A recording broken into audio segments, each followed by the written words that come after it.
Hey guys, what's going on? Welcome to another episode of Embers and Insights. I'm Chris. And I'm Bobby. And it's been a while since we've done one of these. We've just been busy with life and we're just always busy. We're just, right? We have no time for anything. But we want to make some time today to do one of the newest releases, right?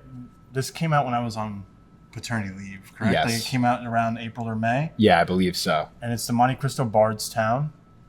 It's in conjunction with this bottle right here. They made, I believe, this bottle specifically for this pairing. So this is the Bardstown Bourbon Company Original Series. I had the pleasure of going down there in March or maybe early April, I believe, to get some content for Cigars.com at the distillery for this collaboration. This is a Nicaraguan Puro, if I'm not mistaken, correct? Yes. And it's a box press, what are your thoughts on box press? I enjoy box press cigars. I know people have their takes, whether they like them or not, or traditional Parejos, but I'm a big fan of box press. Same here. I like kind of the feel of it in your hand, because I feel like sometimes when it's in different shapes, like, I don't know, they could like slip out of my hand or some shit. I don't know. It sounds weird. No, I know exactly what you're talking about. Like, I know exactly what you're talking about. And I feel like even like, I don't know, they're just easier to lay on the ashtray and whatnot. But yeah. We wanted to do a pairing alongside with the bourbon and the cigar. Are you a bourbon guy? Or what do you like to pair with your cigars? I would say it's typically either a bourbon, whiskey, or rye, something along those lines. I'm just dipping my feet into it. You know, I'm not like a seasoned. You put your feet in bourbon? Hey, every once in a while, There it's good for the toes. But I'm starting to with age, to go more into the, the bourbons, the whiskeys, things like that. And I've heard that they pair more well with cigars, as we know. Some are pretty strong, so you gotta, watch your pours on those. I was saying off camera, I will pair a cigar probably with more coffee, soda, like Dr. Pepper, beer. Very rarely do I do this, but I feel like this is a special occasion. This distillery is in Lexington, Kentucky. I believe the road it's on, when the guys down there, one of the guys' name was Danny, which shout out to Danny. He was on 60 Minutes, an episode of 60 Minutes, a segment of 60 Minutes, talking about Bardstown, literally like the second or third week after this was released. Oh wow! So it was pretty surreal, because where he was being filmed at for 60 Minutes, we filmed him. He gave us the same exact tour. We filmed it everywhere. It was pretty neat to see. But Danny, he's like the Terrence Riley of bourbon. Okay. Tall, he's like 6'5", tall, very personable, knows his stuff. And he was saying the street that the Bardstown distillery is on, that's like I think a 16-mile radius. Like the road is like 16 miles straight. And I want to say, I might be wrong, there's anywhere between 40 and 60 distilleries on that one part of like road. Holy crap. Kentucky. We passed James. It was James Beam. It wasn't it was weird. It was called James A. Beam Distillery. That's J Beam. I get like I always knew it as Jim Beam, not James, like not the full name. Yeah. But there was a lot of distilleries there, and it was really interesting. And this is one of the newer. They've only been out since 2022, or they started selling bourbon only in 2022. This is really, the company in general is really interesting. So let's say hypothetically they make a batch today. It doesn't go out for like 5 years. Oh wow! So what's being made, or 6 years? Because I remember when I went down there, I was like, so what we're seeing being made today won't be out on the market till 2031. Like that's kind of nuts. Wow. So they let it age for like 6 years, and they had buildings upon buildings on the property, just from ground floor to the ceiling of just barrels. Like, they're aging the bourbon in barrels, and some of the wood in the barrels were like, it was in the 60 Minutes segment. They'll go to like the redwoods, and if they're like, they have a section in the redwoods where they get their wood from to make the barrels. Oh wow! So it's a science, dude. Everything is a freaking science, man. It's insane, just to make sure this tastes sweet. Yeah, I saw some of the footage that you had filmed, and it was freaking excellent. It looked like it was a lot of really fun. really cool place. Wine, spirits, beer, cigars are all under the same umbrella, in my opinion, in terms of how much science is behind it or how much technique is behind it. Totally. Just to make it taste like, I don't know, as near perfect as possible. So this is a Toro size, 6x52. Yep. We're selling it on cigars.com, boxes of 10. And yeah, like I said, we just wanted to have a quick video just to kind of, make sure, hey, we're still here and we're doing a pairing. So I figured if you want, maybe we could take at the same time, like besties we are, we could just take a puff and then take a sip and see what notes we get. I don't know if that's something. Sure. Or how do you do a pairing usually? Yeah, that's typically the best. You have the cigar in your hand and you just chug it at the same time, like Kramer? Yeah, back to back, right at the same time. This is actually my first time ever trying this bourbon, so I'm very, very excited to give it a taste here. And it's the first time having a cigar? Is this the first time you're having the Bardstown? Yeah, this is my first time having the Bardstown. I believe I smoked some of the original samples, but this is my first time having the final product. So I think it's a pretty good price. I mean, it's a pretty expensive cigar, almost $18 a stick. Mm-hmm. So, but I feel like right now in today's market, that's what.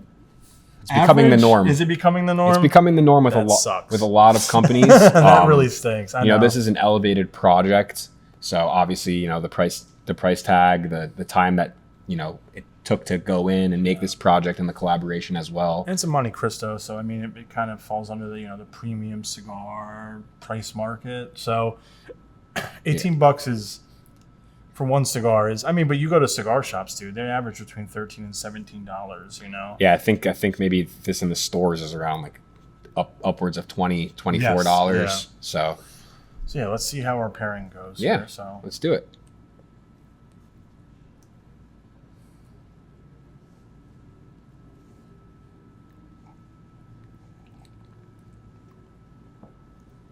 Oh man, that's strong to me. I'm just a baby though, but went down like water. It made the cigar for me kind of taste more oaky. Okay, that makes sense after drinking that. But I wonder if that's because of what's in it. Do they give the ingredients in here? I'm getting a little bit of oakiness. Added some sweetness too to my palate. It was distilled in fall of 2017. Wow. 60% mash bill, 60% corn, 36% rye, 4% Bob Marley. No, malted barley. So, no, I'm kidding. 4% malted barley. That's crazy. But fall of 2017 is when it was distilled. Wow. That's nuts. So it's 8 years old, right? Yeah. Shout out to Bardstown, baby. I know. And you see, I remember when I was interviewing them, they said, most of their, as you could see on the mash bill, like 60% of it's corn. A lot of their bourbon is corn based. Okay. Right. So that's why you see, if you can see on the camera, the shuck of corn, right, or the corn stalk. Yep. We'll say, you could see that on the bottle. So yeah, I mean, they said the corn, which I feel like corn makes everything sweet, right? So I feel like if it's 60% corn, you can taste the sweetness in there. But it's not bad, man. I mean, and the cigar, this is like my third time having one. Because you got to try it down when you were at the factory. Yeah, and I got to try the distillery, right? Yeah. Excuse me. And I got to try a few different Bardstown bottles. He didn't when we met up with the guy, I think their marketing manager, I might be getting it wrong, his name's Brandon. We went to a bar afterwards and we had a few of these, and he gave us a few other, we had a few other glasses of different Bardstown, and it was just delicious, dude. I really like their portfolio that they have there. Yeah. It sounds like it's an awesome place and that they really know what they got going on there. I mean, to have a 60-minute segment, you got to be doing something right, huh? Yeah, I mean, they did. They were part of a bigger segment in terms of just the area that is in Kentucky about distilling whiskey, and they were a pretty big feature in that. I think another thing that a lot of people may get confused with this cigar is that it's not, there's no, barrel aged tobacco or any type of infusion with this cigar. So there's no, bourbon notes or anything like that where, you see some cigars on the market that are, dipped in, you got the Hennessy dipped ones and all those gnarly cigars like that. So this is a traditional Nicaraguan Puro cigar. Yeah, it's not. So you don't have to worry about. It just pairs well with it. None of the tobaccos in here were in the barrel for 8 years. Yeah, like we've talked about before, you don't want to dip your cigars in any type of liquor. That's someone asked me. I know that people the other do day. that. Someone's like, "Should I dip my cigar in?" Who was it? I don't think it was you. I think it was somebody else. Someone's like, "Should I dip it in?" Taking shots. No, I don't. Well, I didn't want to talk crap, and then he was like, "I was the one who asked." It was someone's like, "Should I dip it in tequila?" I'm like, "Absolutely not." Yeah. Like, you're not Arnold Schwarzenegger. Don't do that. Yeah, man. I had some guy at the gas station the other day, and he was telling me he dips his cigars in scotch before, and I was like, "Yeah, you might not want to do that, buddy." It just ruins the flavor profile that the blender intended for you to enjoy. Exactly. If anything, sip a glass of scotch with the cigar. Like we're doing. Yeah, exactly. We never cheers, by the way. We have to. Hey, salute. That's the way you're supposed to do it. Oh, man. This is good. Yeah, I mean, I think the whole, the distiller series with Bardstown, it's a tribute to the art of blending cigars and bourbon as well. So, I mean, they're very similar. Yeah, they're very, very similar. A lot of passion was put into both of these projects. And this has been a project that's been kind of in the works for a while, I think. At least a few years. For sure. But this is this is good. And I love that they have their own, if you can see, they have like their logo, a part of the band. I think that's awesome. And Distiller Select. So it just matches the label on the bottle. Makes for great pictures, So yeah.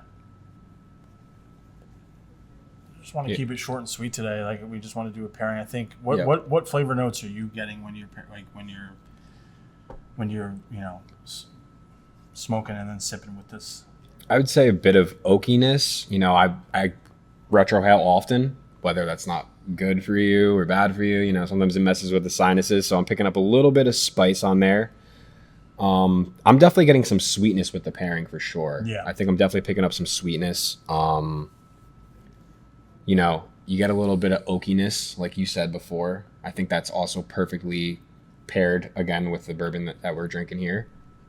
I'm getting not a lot, but I'm getting a dash of vanilla too. Okay. So I don't know if that's vanilla or cream, just with the cigar, because I'm trying to retrohale properly. You know how to do it. No, I do, but I feel like sometimes I'm I mess it, because I think everyone says you have to let it sit on the back of your tongue, whatever the hell that means. Mm-hmm. I just I'll keep the smoke in, and then I exhale through my mouth and my nose, and that's where I could tell how. Yep. What kind of cigar it is when it's up here. Yep. And retrohaling is not for the faint of heart.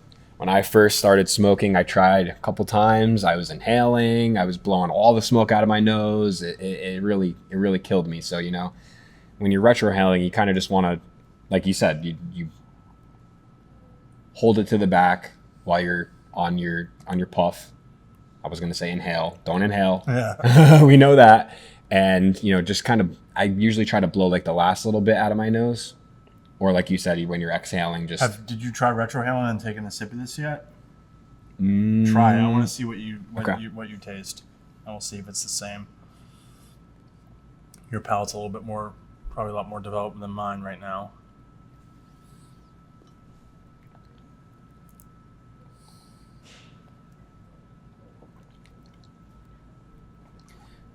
I got some of that sweetness again. Right? That may be where you're picking up the vanilla from, too. Yep, I think that's like a vanilla-y sweetness, which I really like. Which is interesting, because when I took the first sip of this before smoking and before we were rolling, I was like, it was harsh. Now it's not so much. I think the retrohale might help with that.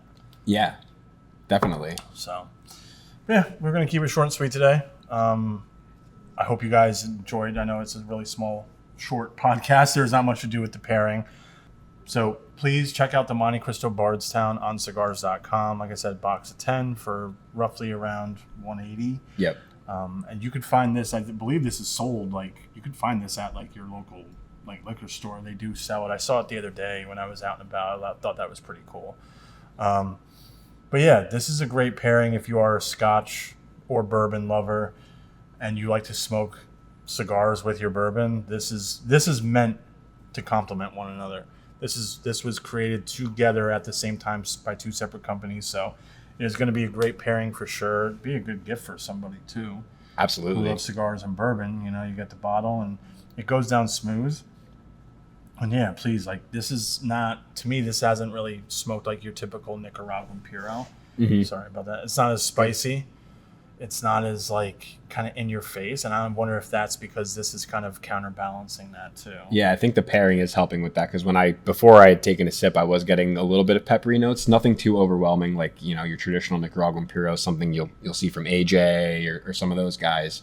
But definitely helps with the balance there. Definitely. Well, thank you again for taking time out of your day today to hop on here. Man. Absolutely. We're I can't wait to do more of these. Yes, we're gonna have more.